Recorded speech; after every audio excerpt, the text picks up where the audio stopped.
Now, as you know, we remain keenly focused on the evolving situation in Ukraine and Russia's aggression in the region. And the United States continues its course to stand shoulder to shoulder with our allies to maintain a strong deterrent and defensive posture on NATO's eastern flank. As such, Secretary Austin has ordered the deployment of approximately 10,500 personnel in the coming months to replace previously deployed U.S. Army units serving in the European theater of operation. These deployments are one-for-one unit replacements, which will leave our overall force posture in the region, approximately 100,000, unchanged. The units being replaced will return to their home station following an appropriate turnover of responsibilities. And these turnovers will occur over coming weeks, in the next couple of months even. It'll go into the summer, and it'll be a rotation over time. Specifically, the 101st Airborne Division headquarters from Fort Campbell, Kentucky will deploy to replace the 82nd Airborne Division headquarters in the EUCOM area of responsibility. And that's about approximately 500 soldiers. The 2nd Infantry Brigade Combat Team, 101st Airborne Division from Fort Campbell, Kentucky, will deploy approximately 4,200 soldiers to replace the 3rd Infantry Brigade Combat Team, 82nd Airborne Division, in Poland. The 3rd Armored Brigade Combat Team, 1st Cavalry Division from Fort Hood, Texas, will deploy approximately 4,200 soldiers to replace the 1st Armored Brigade, 3rd Infantry Division in Germany. And the 1st Armored Division Combat Aviation Brigade, consisting of approximately 1,800 service members from Fort Bliss, Texas, will replace the 1st Air Cavalry Brigade in support of the United States commitment to Atlantic Resolve. I want to stress, and just I'll stop on that one and remind that Atlantic Resolve is a rotational deployment scheme for the U.S. Army since 2014. So the 1st Armored Division Combat Aviation Brigade that will come in from Fort Bliss, this was a long-standing replacement in place. I mean, the 1st Air Cav Brigade that's there has been there for like 9 months. So like this is the time for them to go. This was something that was pre-scheduled. Lastly, like our previous announcements, these are not permanent moves. These moves are designed to respond to the current security environment. Moreover, these forces are not going to fight in Ukraine. They are going to support the robust defense of NATO allies. Those are the force posture announcements that we have for you today. We'll continue to keep you informed and remain transparent about our support for our European allies and partners. And when there's additional announcements or rotations to talk to, we'll talk to it. But that's all we have for today. And then lastly, just a bit of house cleaning on Monday, the 16th of May, and then Thursday, the 19th of May. There's going to be an increase in helicopter activity in and around the Pentagon and the National Capital Region. This is part of a regularly scheduled exercise, and I just wanted to get that out there now before you start seeing a lot more helicopters and asking me what's going on. It's just an exercise, long planned, nothing to be alarmed about. And with that, we'll take questions. Lita, you're on the phone. Hi, thanks, John. Two things. One, just on the deployments, you made it clear these are not permanent, but can you say whether or not discussions about any more permanent changes to the force posture in EUCOM are still under discussion, and whether we can expect any announcements on anything like that in the near future? And then I have a second question. I would not expect any announcements on permanent footprint changes anytime in the near future, Lita. As you've heard us say, the Secretary knows that the security environment is now changed based on what Mr. Putin has done. And so we expect that we're going to have to take a look at the permanent footprint in Europe and make an assessment about that, in the future. But there's nothing in the offing right now. My second question is on the drawdown funding. The letter last week made it clear that the Secretary believes it's important for Congress to act quickly on the drawdown funding. Can you talk just a little bit about if there is a delay, a continued delay by the Senate to move the bill, what impact does that have? Is there enough equipment in the pipeline, that a delay of a week or two won't make much difference. Can you just put that in perspective? I mean, we got about $100 million left in current authority that has not been allocated or announced. And as the Secretary made clear, that that we really would like to get the approval for additional authorities before the third week of this month, so that we can continue uninterrupted the flow of aid and assistance into Ukraine. So obviously, we continue to urge the Senate to act as quickly as possible, so that we don't get to the end of May and not have any additional authorities to draw back to draw upon.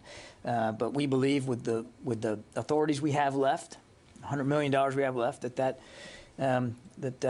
will help us get more assistance into Ukraine. By about the third week of this month, towards the end of the month. So we really would like to get this approved quickly, so that again we can continue to source additional drawdown packages and without interruption. We've been moving at a fairly fast clip here, both in terms of the individual packages that have been approved and how fast that stuff is getting into Ukrainian hands. And we would literally every day there are things going in, and we would like to be able to continue that pace for as long as we can. Courtney. So the third week of May is next week. So does that mean that if the funding is not approved by Monday, that means that there could actually be a stop bid, or will you stop delivering things? You don't have enough. Well, I mean, I think specifically we said something like May 19th is the day we really, without additional authorities, we'd begin to not have the ability to send new stuff in. So no decision yet on the $100 million. I think a decision will be coming soon on that. And as we urge the Congress that by the 19th of May that we're going to start impacting our ability to provide aid uninterrupted. It doesn't mean that on May 20th nothing goes in. I mean, because we're still filling out. The last package is still arriving, so it doesn't mean that come 19-20 May everything stops. But you won't have everything from the last packages by the 19th. That's correct. But we do want Court. We would like to have the cushion of being able to fill out additional packages in a completely uninterrupted way, because eventually, if you don't get those authorities soon, if we don't get those authorities soon, I mean, it's possible that there could be a bubble, a period of time at which there's just nothing moving, and we want to make sure we avoid that. Yeah. Oren, did you have a question? I was going to ask a non-Ukraine question. I was just wondering, given the current tensions in Jerusalem, if there had been any contact between the U.S. and Israel, either on the U.S. assisting with the investigation into the shooting and killing of the journalist, or has the U.S. functioned as a liaison between U.S. and Palestinian security forces given the tensions? I don't have any conversations to read out today. We have observed that the Israelis have said they're going to investigate that. We obviously encourage that investigation be as robust and as transparent as possible, but I don't have any additional conversations. They refused to conduct a joint investigation, the Israelis and Palestinians. Have you tried to bridge that gap? And that would be a question for the State Department. The Defense Department has not taken a role in brokering the investigative process. Idris. Just back on Ukraine, earlier today, Turkish President Erdogan said he was not in favor of Finland and Sweden joining NATO. Firstly, have there been any mid or senior level contacts between the Pentagon and their Turkish counterparts since? And secondly,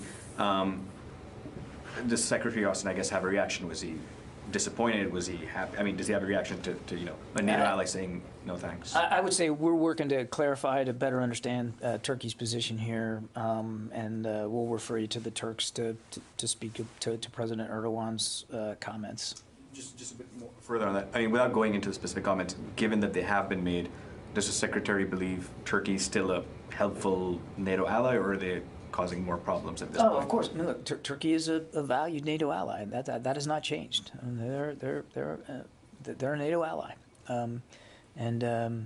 look, they've been involved and helpful in trying to get dialogue going here between Russia and Ukraine, and they have provided assistance to Ukraine. So Nothing changes about their standing in the NATO alliance. And we're, like I said, we're working to better clarify the position here. Christina, go ahead. So there's cake in the hallway down here. JADC2 is having a birthday, first birthday. Is there any update on how that's coming together? I didn't get any invitation to eat cake. I know. Is that what you're asking about? Whether I have an update on the cake? No, an update on JADC2. I don't. I would refer you to the joint staff to speak to that specifically. But happy birthday to JADC too. Let's see. Poonam. My question's been answered. Thank you. Okay. Somebody should go get us some cake. I think Friday and everything. I'll bet you they can't eat all their cake out there. Paul Hanley from AFP. Hi, John. Hi, John. Can you hear me? Hear me? You.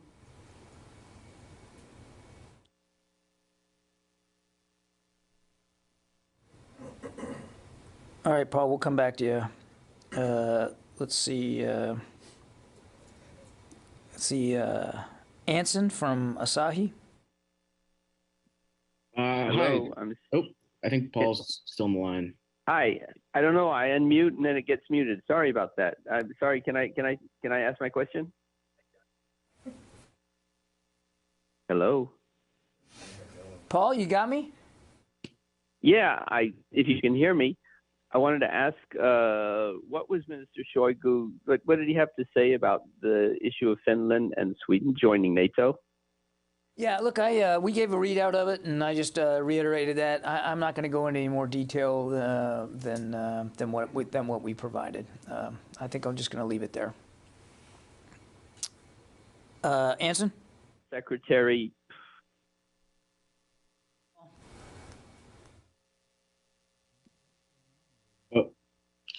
Paul, I think Paul had a follow-up. Sorry. Okay. Thank you for taking my question. I had two quick questions. Previously, a senior defense official said that there is anecdotal evidence of ground troops and officers not following orders. I was curious in what instances are you seeing these officers failing to disobey orders? And then I have a follow-up. Yeah, look, I'm just not going to get into much more detail at the tactical level in terms of Russian units on the ground. We continue to have indications that the Russians have not overcome their command and control and their unit cohesion issues.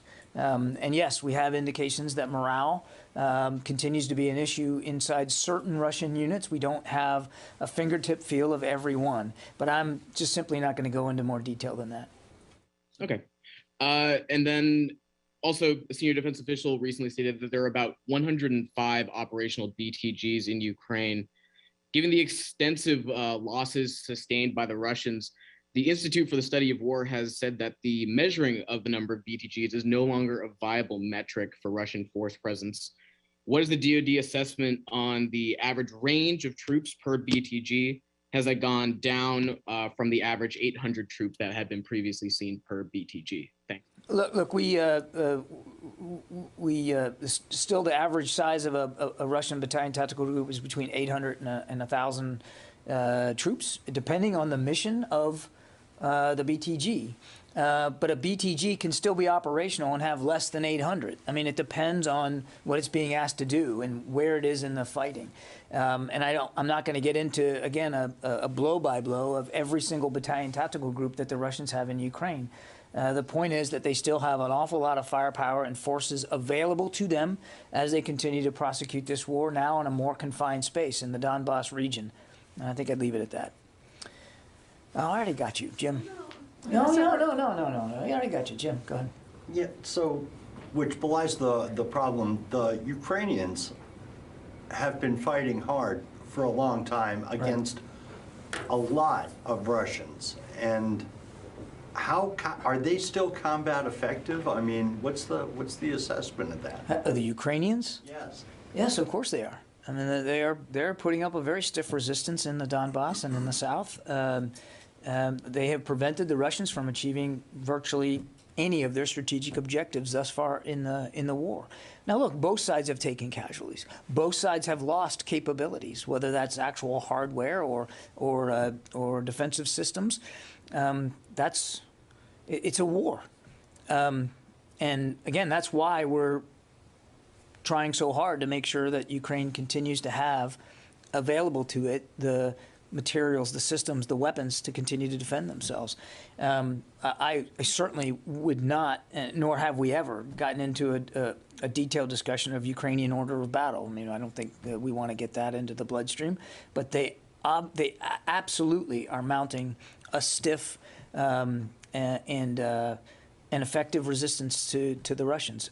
I think it's important to remember that the Russians, as I said just a little bit ago, the Russians still have a lot of their available combat power still available to them.